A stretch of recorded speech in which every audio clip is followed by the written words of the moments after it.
Welcome to The Wedding Wear with Officiating by Amanda.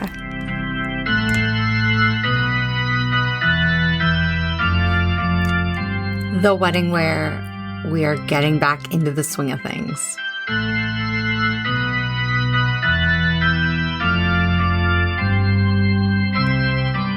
Hello, everybody, friends, new listeners.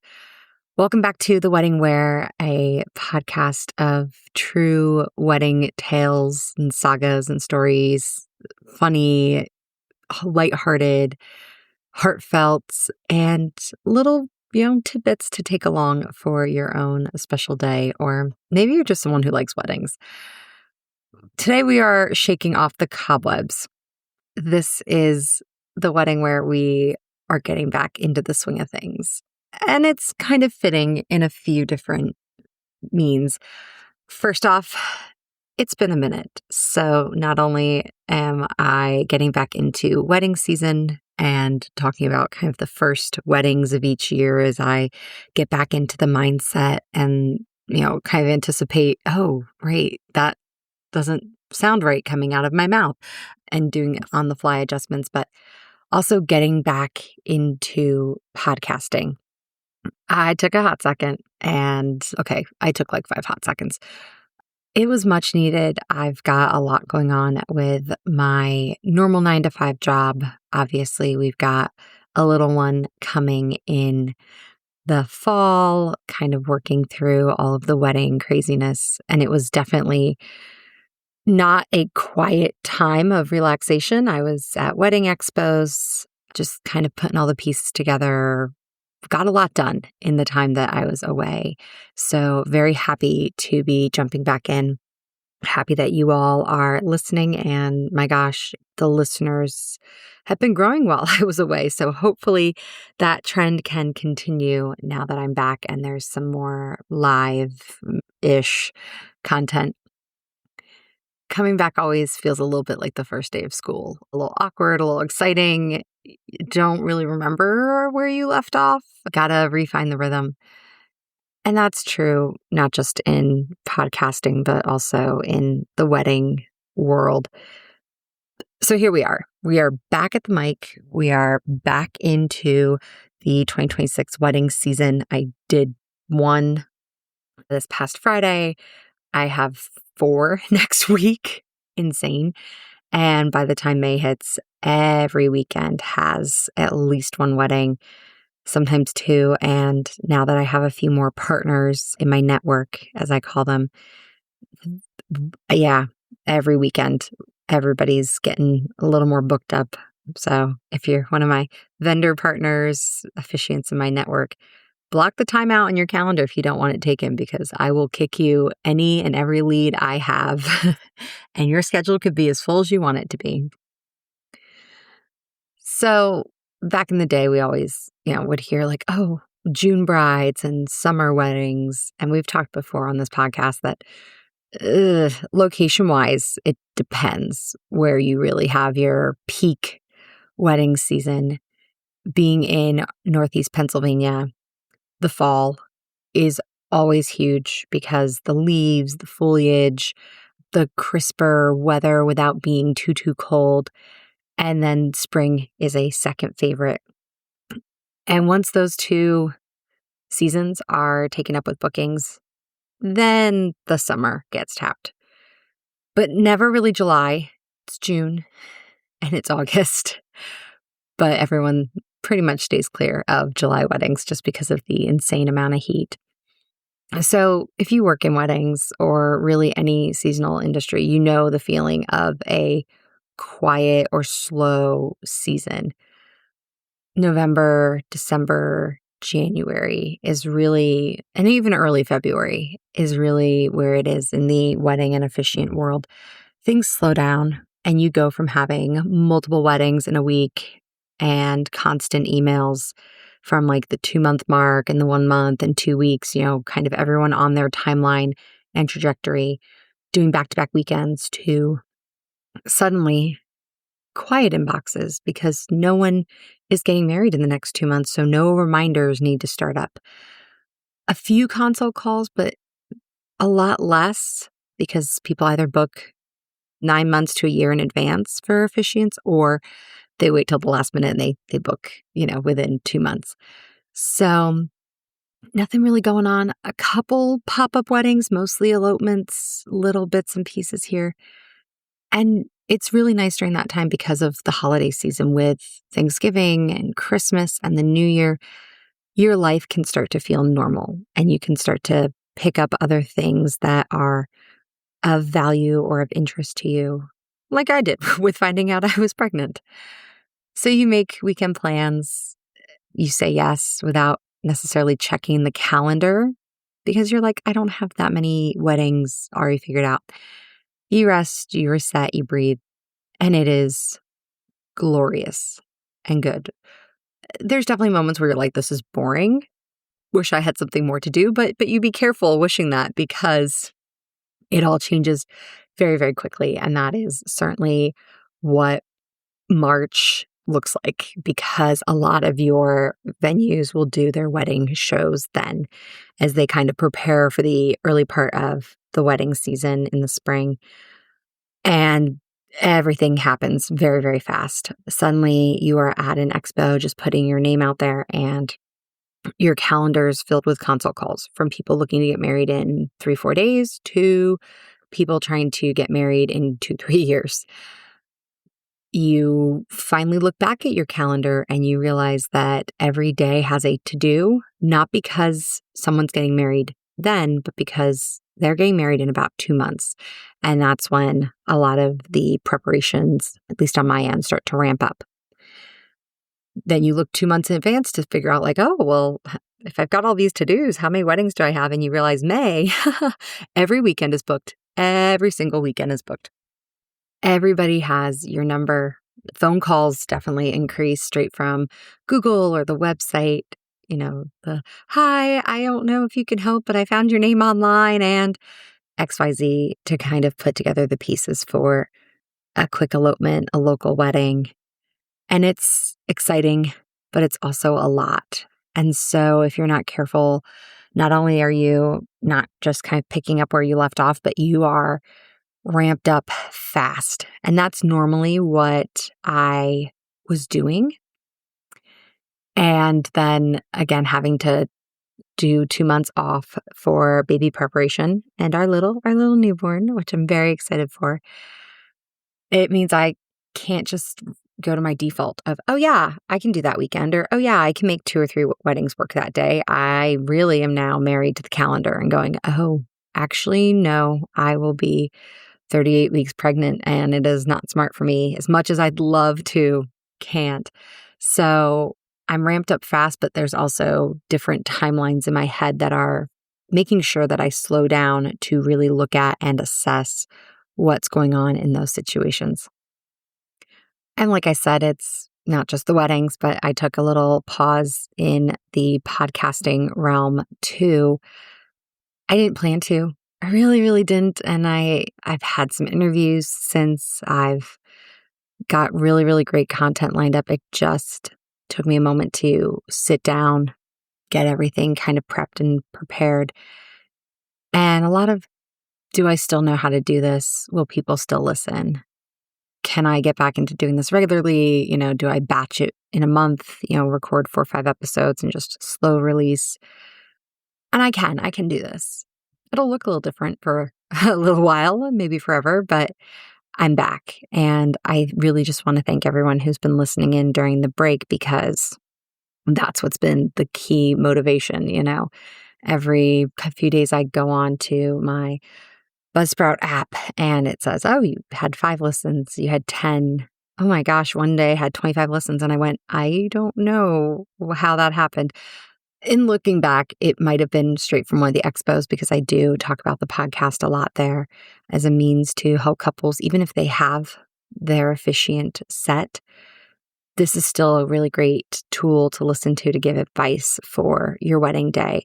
I'm not trying to poach you, have you go with me, say, oh, surely you must need me as your officiant. Not at all.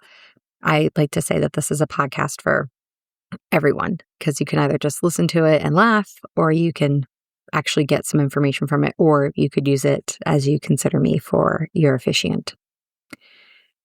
So let's talk about the fun in balancing it all. And I'll say a lot of this has changed over the years. I used to be only a book in advance kind of gal. And then I realized I wasn't taking the most opportunities that I could have, especially with local weddings, to do elopements, to just show up and sign paperwork. COVID really changed all of that, as we've talked about before. I had 6 weddings set for 2020 that were all booked in advance, formal ceremonies, 15 to an hour in terms of length. And when COVID hit and the world started to scramble, the amount of calls that came in for, we just need 5 minutes at our house. We just need someone to sign the paperwork that's already been issued. Can't you just?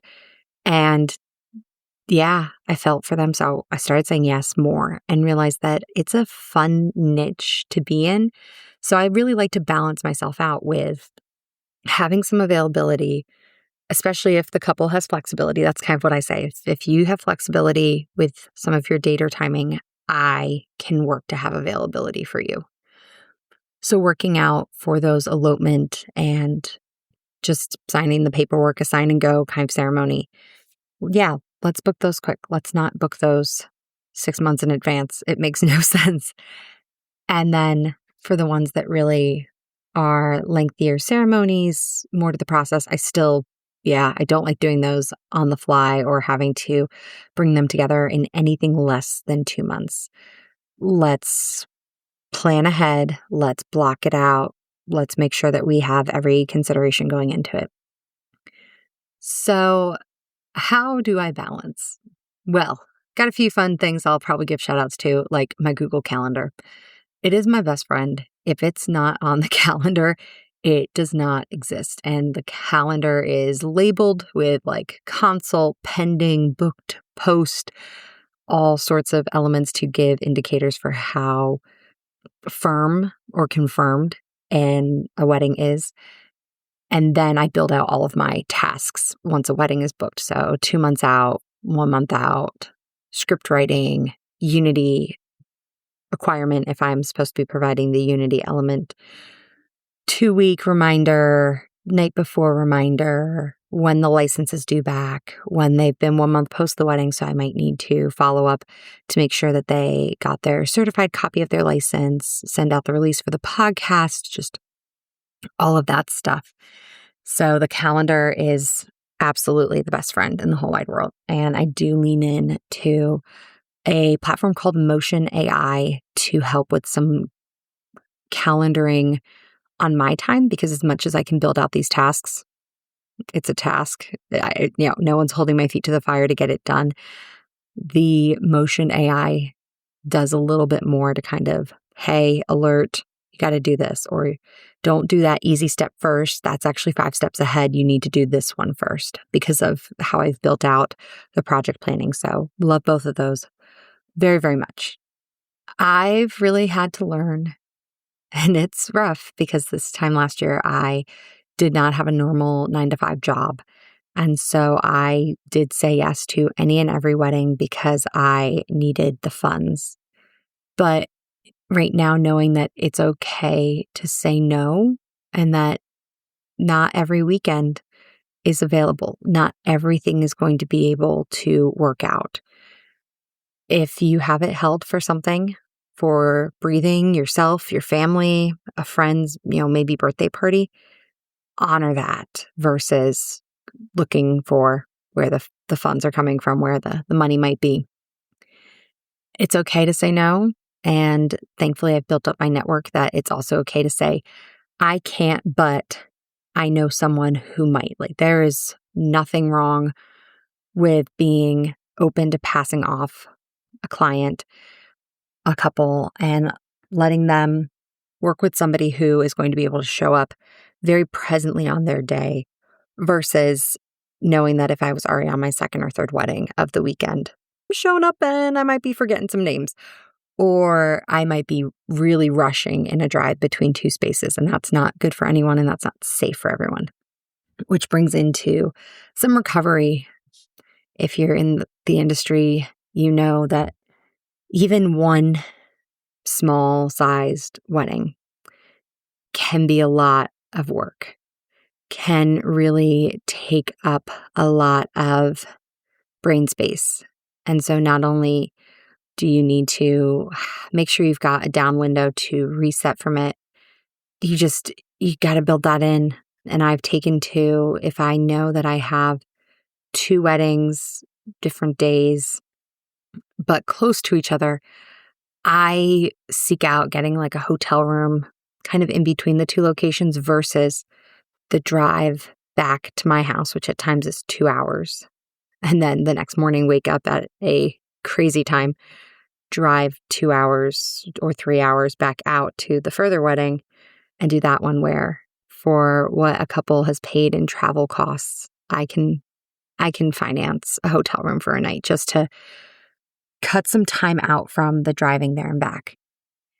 And finding joy in any wedding, remembering why you said yes. So we're in mid-April right now, and I've done 2 weddings so far this year, which is awesome. It's very common, nice and slow lead in. And I did one yesterday, and the couple really just wanted paperwork signed.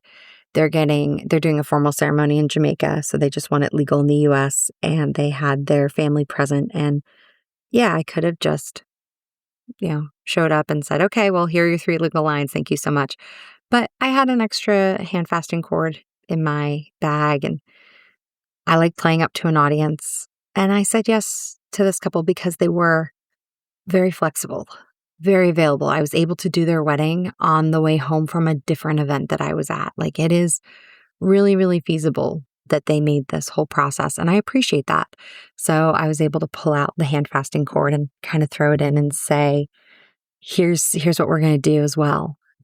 And their happiness made me really remember why I got into this.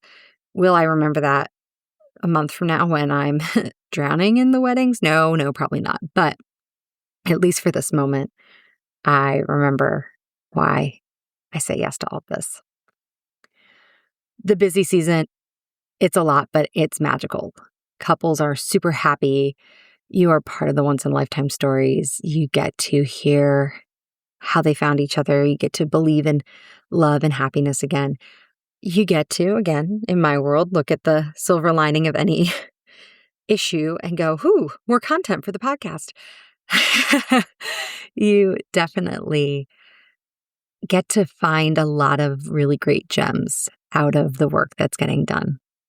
And so that's what's going to be keeping me going until I just can't anymore, which right now I've got penned as August 1st when I officially go on maternity leave. No August or September weddings. Insane that I'm crossing off 2 pretty busy months, but I will need it. My body will need it. My baby will need it. My husband, my family, all will need it. So we're going to be definitely taking that break. And I don't know what podcast will look like then, but we'll get there when we have to. Before I wrap up, I really just want to say thank you to everyone who's been listening along. When I wrote out this script, I was at 40 countries around the world. It is now 52 countries. I don't have all 50 states yet, but I have 52 countries. And that is something I could have never imagined. So whether you listen while you just drive down the road and you're local to me, or you are across the country and someone recommended this to you, or you live halfway around the world and stumbled upon and somehow like a rambling wedding officiant from Northeast Pennsylvania, thank you for being here. Thank you for coming back. Thank you for listening in. And thank you for the time and grace while I get back into the swing of things. So welcome back to the weddings, back to the stories, back to the podcast. If you're in your own season of life where you took a break from something and you're getting back into it, whether that is something you do creatively, something that you or trying to learn something in your work, something in your life, something for your family, just know it doesn't have to be perfect. Start anywhere. The most important thing is that you start. And that's exactly what we are doing here. So thank you all so much. And until next time, this has been Amanda. Thank you for listening to The Wedding Wear with Officiating by Amanda. I hope you enjoyed today's episode and found some inspiration or insight for your own special day. This podcast is hosted on Buzzsprout and can be found on all major platforms. If you haven't already, please subscribe, like, comment, and share to help us reach even more listeners who might laugh a little at The Wedding Wear.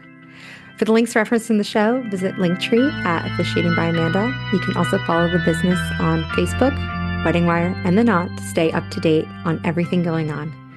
If you have a question you'd like me to answer on the podcast, just send an email to theweddingwearpodcast@gmail.com.